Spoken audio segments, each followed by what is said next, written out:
Dans un contexte où la gouvernance se doit d'être à la hauteur des défis actuels, le Conseil des ministres de ce jeudi 19 septembre a pris des décisions qui pourraient révéler une ambition collective pour le Burkina Faso. Ces choix témoignent d'une volonté affirmée d'inscrire le pays dans une dynamique de progrès et de sécurité.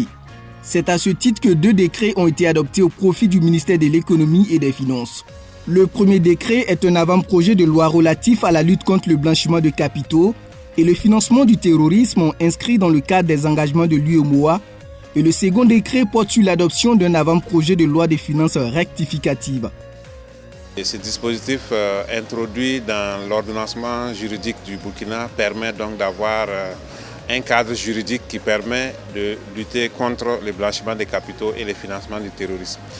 Ce dispositif a apporté un certain nombre d'innovations, notamment la prise en compte de tout ce qui est transactions électroniques. À côté de cela, il y a le renforcement du dispositif des sanctions, également le dispositif de détection de tout ce qui est financement du terrorisme, tout ce qui est lutte contre le blanchiment des capitaux. Le Conseil a également adopté un avant-projet de loi portant loi des finances rectificatives.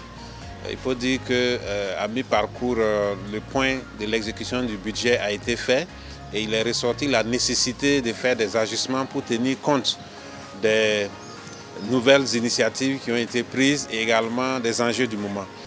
Parmi les enjeux du moment, l'adoption de l'avant-projet de loi portant administration du travail d'intérêt général.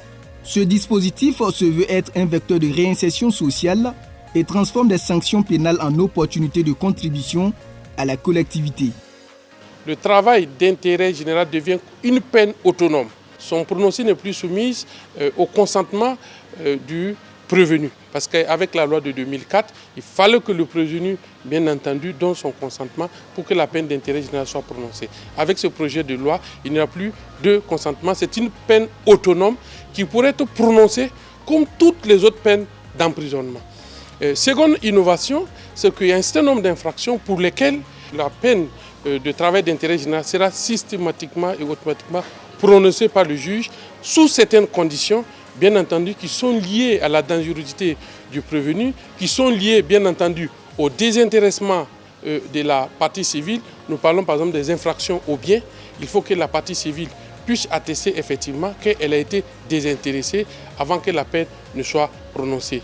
Donc cette loi, comme je le dis, va nous permettre effectivement de désengorger nos prisons, de faire en sorte que ceux qui ont fauté et qui ont causé du tort à la société puissent effectivement s'amender et retrouver une réinsertion sociale plus efficace et permettre effectivement que cette population, cette main-d'œuvre puisse être utilisée pour accompagner les projets de développement de notre pays. Le Conseil a aussi approuvé un programme qui vise à moderniser les villes en intégrant des stratégies d'aménagement novatrices.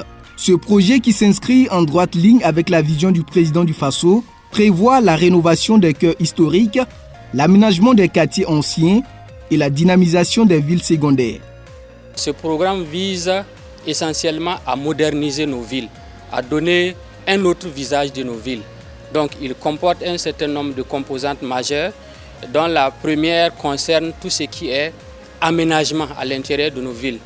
Et malheureusement, dans le cadre de l'aménagement progressif de nos villes, il y a un retard qui a été accusé en termes d'aménagement. Donc tout ce qui est question de voirie urbaine, tout ce qui est question d'assainissement d'eau pluviale, d'aménagement en tout cas des réseaux d'assainissement de nos villes. Donc une première composante principale va permettre de prendre en charge toute cette question-là. Il y a une deuxième composante qui concerne tout ce qui est modernisation, rénovation des cœurs historiques de nos villes, des quartiers anciens de nos villes. Naturellement, cela va se faire en concertation avec le ministère en charge de la culture. Et la troisième composante concerne également tout ce qui est ville secondaire. L'aménagement est étendu également au niveau des villes secondaires et également toute la partie gouvernance, l'élaboration des outils de gouvernance, de planification urbaine. Ce programme vient également contribuer en tout cas à améliorer et à aménager et à changer carrément l'image en tout cas de nos principales villes.